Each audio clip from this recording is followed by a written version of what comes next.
Bienvenue sur Au cœur des stars, où nous révélons les récits captivants des icônes qui ont marqué le monde. Si vous êtes fasciné par les mystères et les vérités cachées derrière les légendes comme Michael Jackson, abonnez-vous dès maintenant pour plonger au cœur de leurs histoires extraordinaires. Une nouvelle bouleversante secoue le monde de la musique. Brandon Howard, un talentueux artiste R&B, se retrouve au centre d'une révélation explosive. Pendant des années, des murmures ont circulé, suggérant qu'il pourrait être le fils caché de Michael Jackson, le roi de la pop.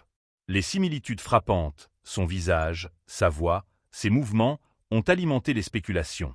Mais lorsqu'un test ADN a révélé une correspondance à 99,9%, tout ce que Brandon croyait savoir sur sa vie s'est effondré. Ce n'est pas seulement l'histoire d'une découverte biologique, mais celle d'un homme confronté à une vérité si lourde qu'elle a redéfini son identité, son héritage et son avenir. Plongeons dans le parcours poignant de Brandon Howard, un artiste qui a grandi dans l'ombre d'une légende et qui a dû affronter un secret trop grand pour être dévoilé. Pendant des années, Brandon Howard a évolué discrètement dans l'univers du R&B, un chanteur-compositeur talentueux cherchant à se faire un nom par ses propres mérites. Pour beaucoup, il n'était qu'un artiste émerge parmi d'autres, luttant pour percer. Mais quelque chose en lui a enflammé les réseaux sociaux, bien au-delà de sa musique. Tout a commencé avec son visage.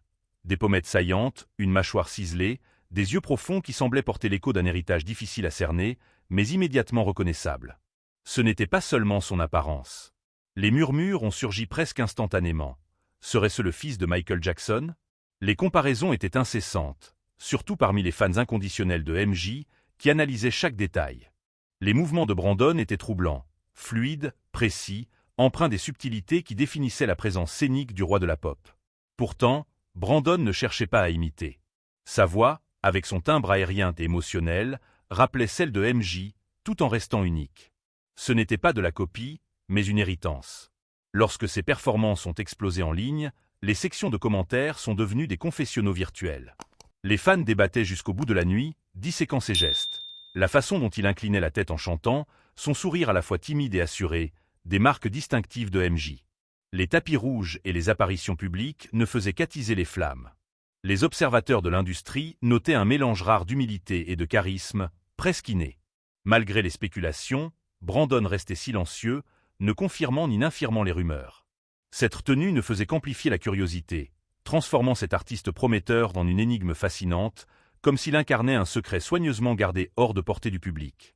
Brandon Alexander Howard est né en 1981, bercé par un héritage musical que peu comprenaient vraiment.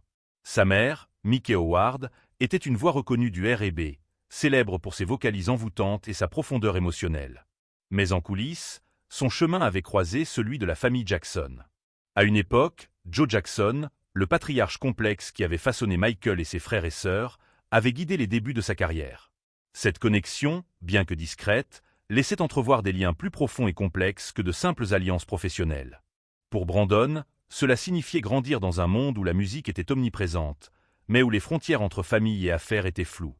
Son enfance s'est déroulée dans des espaces liminaux, derrière les cordons de velours des soirées privées, dans les coulisses où les légendes échangeaient des regards complices. Dans des pièces silencieuses où les conversations échappaient aux tabloïds, il était impeccablement vêtu, formé à la musique et à la danse dès son plus jeune âge, façonné pour porter un héritage. Pourtant, une question persistait à chaque étape. Qui était son père? Ceux autour de lui prononçaient rarement son nom. Quand Brandon posait la question, les réponses étaient évasives, un haussement d'épaule, un regard nerveux. Parfois, on faisait allusion aux relations passées de Mickey. Parfois, la question était purement éludée. Le secret était palpable. Brandon grandissait avec un vide là où l'identité de son père aurait dû se trouver, entouré d'adultes qui semblaient connaître la vérité mais choisissaient le silence. Ce silence devint un fardeau, un mystère dont les pièces éparses formaient un miroir brisé. Plus il creusait, plus il réalisait que ce n'était pas seulement un nom manquant, mais un secret protégé par un code implicite, une vérité capable d'ébranler tout ce qu'il savait de lui-même et de sa place dans l'histoire de la musique. En 1983, Michael Jackson, déjà une icône mondiale, sort Billie Jean, un titre devenu à la fois un hymne, un mystère et une référence culturelle. La chanson raconte l'histoire d'une femme affirmant que Michael était le père de son enfant, une allégation qu'il démentait avec véhémence dans les interviews. En surface, c'était une simple narration pop, un conte moral mêlant expérience et imagination. Mais sous la ligne de basse entêtante et les pas de moonwalk, un courant de murmures persistait. 2 ans plus tôt, en 1981, Brandon Alexander Howard naissait, fils de Mickey Howard, une chanteuse R&B accomplie surnommée Billie par ses proches. Le timing n'échappait ni aux fans ni aux initiés. Les connexions étaient subtiles mais tenaces. Michael et Mickey évoluaient dans les cercles élitistes de l'industrie musicale, partageant des scènes lors de remises de prix, collaborant avec des producteurs communs et fréquentant les mêmes cercles sociaux. Leur amitié, d'abord professionnelle, s'était approfondie, du moins selon les chuchotements des initiés. Cette rumeur devint une théorie, d'abord murmurée dans les coulisses, puis débattue sur les forums de fans, pour finalement s'épanouir en légende urbaine. Billie Jean était-elle plus qu'une histoire? Était-ce une confession codée? Mickey Billie Howard était-elle la femme derrière les paroles? La théorie était renforcée non seulement par le timing, mais par des similitudes troublantes. La ressemblance frappante de Brandon avec Michael, dans son apparence, son timbre vocal, son phrasé et sa sensibilité musicale. Lorsque Brandon attira l'attention au début des années 2000, critiques et fans remarquèrent ses inflexions vocales, son style de danse et sa présence scénique, qui faisaient écho au roi de la pop. Les journalistes, avides d'histoires croustillantes, reconstituèrent des chronologies, fouillant les archives photographiques. Des clichés ressurgirent, montrant Brandon et Michael aux mêmes événements, échangeant sourires et gestes qui semblaient dépasser une simple connaissance. Les fans disséquaient les vidéos image par image, notant l'imitation subtile des mouvements de main, de la posture et des tours signatures de Michael. Certains, obsessionnels, comparaient même des échantillons d'écriture, pointant des parallèles étranges. Pourtant, malgré la montée des spéculations, Brandon restait énigmatique, ses réponses mesurées, parfois distantes, parfois lasses. Le poids d'un héritage qu'il n'avait pas choisi pesait lourd, greffant attentes et suppositions à son identité. Mais derrière son regard réservé se cachait une lutte intime. Face à son reflet ou à l'objectif d'une caméra, il voyait souvent l'écho d'un homme dont l'ombre s'étendait plus loin que sa propre vie. En 2014, l'Internet, devenu une bête imprévisible, était prêt à amplifier et souvent déformer les nouvelles les plus sensationnelles. Une annonce choc fit trembler le monde. Un chirurgien dentiste de Beverly Hills, le docteur Joseph Goodman, affirmait posséder un échantillon d'ADN de Michael Jackson, extrait d'un appareil dentaire acquis aux enchères, et l'avoir comparé à un échantillon de Brandon Howard. Le résultat, une correspondance à 99,9%. Michael Jackson avait un fils caché. Les médias explosèrent, les réseaux sociaux s'enflammèrent de spéculations et de hashtags. La vie de Brandon ne lui appartenait plus. Il était au centre d'une tempête médiatique, un lien vivant vers une histoire secrète que personne n'avait anticipée. Mais les doutes surgirent rapidement. Le laboratoire censé avoir vérifié les résultats démentit toute implication. Les professionnels médicaux questionnèrent la validité de l'échantillon, la chaîne de custodie et la méthodologie. Les initiés de l'industrie doutaient, pointant les antécédents controversés du Dr Goodman et les spectacles médiatiques orchestrés par l'entrepreneur Alki David. Sous l'examen croissant, le récit s'effrita. Brandon se distança du test, précisant qu'il ne l'avait jamais autorisé, n'avait aucun intérêt pour des batailles juridiques contre l'héritage Jackson et ne cherchait pas la gloire par des drames fabriqués. La réaction fut rapide et dommageable. Les critiques le qualifièrent de chercheur de publicité, rejetant son art et sa sincérité. La pression le força à se retirer, entamant une pause de plusieurs années. Mais sous la surface, quelque chose de profond avait changé. Le test ADN, bien que contesté, planta une graine de curiosité urgente en Brandon, un besoin de connaître la vérité pour lui-même, loin des caméras et des gros titres. Ce fut le début d'un long voyage personnel qui façonnerait son identité, son art et sa compréhension de la famille. Mickey Howard, figure respectée du R&B, avait longtemps maintenu une confidentialité digne autour de sa vie personnelle. Mais lorsque la tempête éclata avec le test ADN, elle fut projetée malgré elle sous les projecteurs. Dans une interview avec Essence, sa première réponse publique fut un exercice de déviation prudente et d'émotion contenue. Sa voix, ferme mais teintée de douleur, niait toute connaissance du test avant son annonce, insistant sur le fait qu'elle avait été prise au dépourvu. L'idée qu'elle ait caché un enfant de Michael Jackson était une narrative qu'elle rejetait avec une intensité discrète. « J'aime mon fils et je n'ai rien à cacher », déclara-t-elle. Pourtant, ses mots étaient soigneusement mesurés, dansant entre vérité et omission. Lorsqu'on l'interrogeait sur une éventuelle relation avec Michael au-delà de l'amitié professionnelle, ses réponses devenaient vagues, évasives. Elle contournait les chronologies, évitait les confirmations directes et revenait sans cesse à la sainteté de sa relation avec Brandon. Ses yeux s'embuaient lorsqu'on insistait sur son passé, révélant des blessures anciennes. Dans un moment d'émotion spontanée, elle se désigna comme le « père » de Brandon, une déclaration lourde de sens, soulignant son rôle solitaire dans son éducation au sein d'un monde rempli de murmures et d'ombres. Pour Brandon, cette interview fut un miroir, reflétant ses soupçons les plus profonds. Il y avait un secret si lourd que même sa mère peinait à l'affronter ouvertement. C'était une admission silencieuse que l'histoire était bien plus complexe que n'importe quel titre.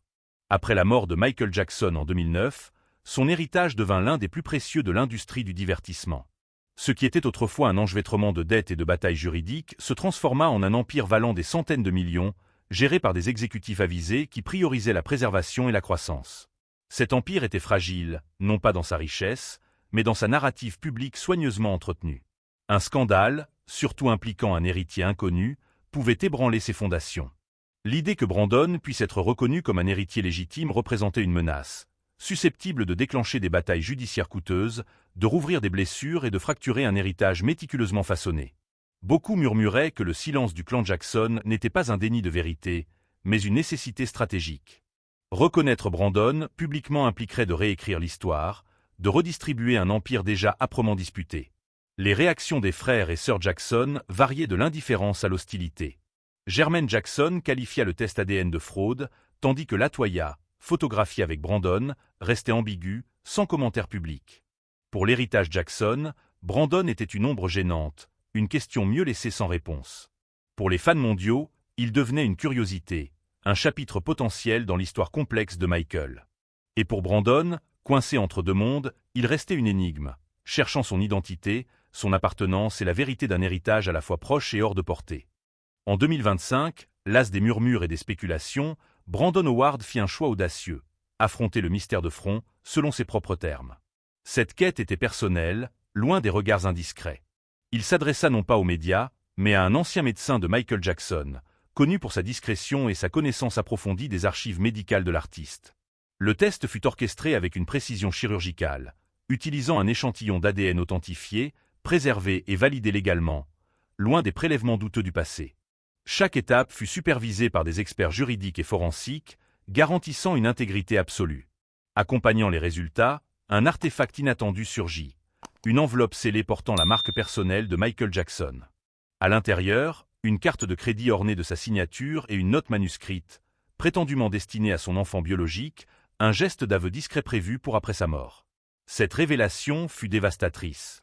Brandon apprit qu'il n'avait pas simplement été exclu d'un secret familial, mais délibérément effacé. Des arrangements confidentiels, orchestrés par Joe Jackson, auraient imposé le silence à Mickey Howard via des contrats et des accords de non-divulgation. Même sa mère, dit-on, avait signé un tel document, protégeant l'héritage Jackson au détriment de la vérité. Dans ce moment intime, Brandon comprit le véritable coût du secret. Après cette révélation, Brandon se retira du public, plongeant dans un silence si profond qu'il surprit même ses proches. Les rumeurs, autrefois rejetées comme spéculations, semblaient désormais confirmées par une preuve biologique. Mais loin de ressentir une victoire, Brandon portait une douleur écrasante, un sentiment d'abandon. En privé, il murmurait « Je suis son fils », non pas comme une déclaration triomphante, mais comme une lamentation. Pendant des décennies, il avait vécu en périphérie d'un héritage qui semblait privilégier les intérêts de millions plutôt que le droit d'un enfant à connaître la vérité. Il coupa tout contact avec l'héritage Jackson, sa mère et même les cercles familiaux élargis. En 2025, il changea légalement son nom, abandonnant le patronyme Howard, un acte symbolique de réclamation d'identité. Il effaça sa présence numérique, supprimant ses comptes de réseaux sociaux et révoquant les contrats liés à sa carrière musicale. Il mit fin à une fondation prévue pour honorer Michael Jackson, un geste interprété comme le reflet d'un homme luttant contre le chagrin et la désillusion. Brandon déclara à quelques proches qu'il ne s'engagerait plus sur des questions liées à l'héritage Jackson ou à l'histoire de sa mère, non par amertume, mais par un profond deuil, celui d'une famille qu'il n'a jamais vraiment eue et des années perdues dans le secret. Merci d'avoir partagé ce voyage émouvant à travers l'histoire de Brandon Howard avec Au cœur des stars.